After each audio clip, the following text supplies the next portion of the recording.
भगवान राम ने जब हनुमान पर इस्तेमाल किया ब्रह्मास्त्र, दुनिया चले न श्री राम के बिना, राम जी चले न हनुमान के बिना, ये तो आपने कई बार सुना होगा। लेकिन एक दिन ऐसा क्या हुआ जो श्री राम ने अपने परम भक्त बजरंगबली पर ब्रह्मास्त्र चला दिया।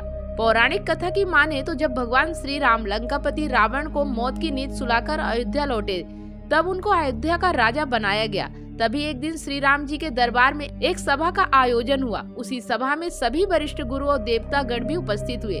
बता दे, उस सभा में चर्चा हो रही थी कि राम ज्यादा शक्तिशाली है या राम का नाम। सब लोग राम को सबसे ज्यादा शक्तिशाली बता रहे थे।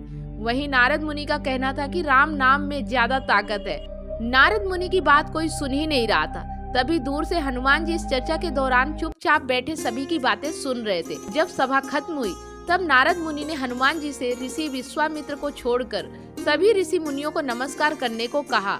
नारद जी की इस बात पर बजरंगबली ने सवाल किया कि उन्होंने ऋषि विश्वामित्र को नमस्कार क्यों नहीं किया। इस पर नारद जी ने बताया कि वो पहले राजा हुआ करते थे, इसलिए उनको ऋषियों में गिनना व्यर्थ है। तभी बजरंगबली ने ठीक वैसा ही किया जैसा नारद जी ने कहा था। हनुमान जी सबको नमस्कार कर चुके थे, लेकिन उन्होंने विश्वामित्र को नमस्कार नहीं किया। इस बात पर ऋषि विश्वामित्र क्रोधित हो गए और उन्होंने भगवान राम को आदेश दिया कि वो फौरन हनुमान जी का वध कर दे। फिर क्या होना था, प्रभु श्री राम अपने गुरु विश्वामित्र के आदेश को टाल नहीं सकते थे, जिसके बाद उन्होंने हनुमान जी को मारने का निश्चय कर लिया। तभी हनुमान जी ने नारद मुनि से इस समस्या का समाधान पूछा। इस पर नारद मुनि ने बजरंगबली को सलाह दी कि वो राम नाम जपना शुरू कर दे। हनुमान जी ने राम नाम जपना शुरू कर दिया।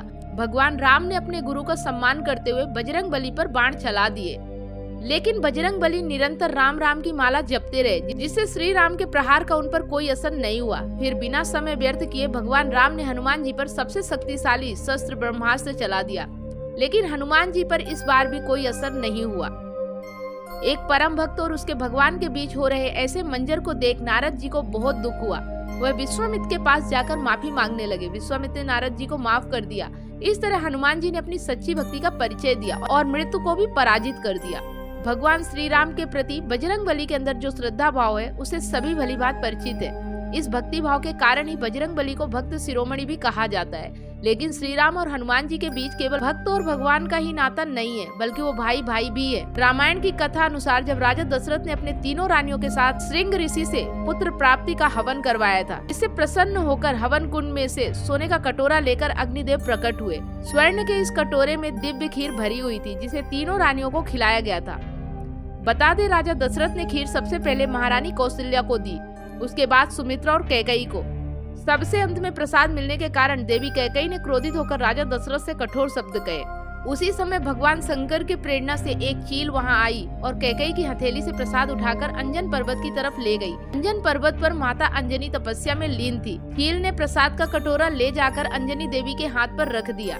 इस प्रसाद को ग्रहण करने से देवी अंजनी भी राजा दशरथ के तीनों रानियों की तरह गर्भवती हो गई। फिर राजा दशरथ के घर 4 पुत्रों राम, लक्ष्मण, भरत और शत्रुघ्न ने जन्म लिया और दूसरी ओर देवी अंजनी के गर्भ से वीर हनुमान जन्मे। एक ही खीर से जन्म के कारण भगवान राम और हनुमान में भाई का रिश्ता माना जाता है। माना जाता है कि जब भगवान राम देवी सीता की खोज में वनों में भटक रहे थे, तब हनुमान और भगवान राम की प्रथम भेंट हुई, जबकि भगवान राम और हनुमान बचपन में साथ खेले हैं। कथा के अनुसार भगवान शिव राम रूप में जन्मे भगवान विष्णु के अवतार के बाल स्वरूप के दर्शन करने अयोध्या आए। भगवान शिव मदारी के रूप में आए थे और साथ में अपने रुद्रावतार भगवान हनुमान को बानर रूप में लेकर अयोध्या आए। तब भगवान राम और हनुमान साथ में खेले।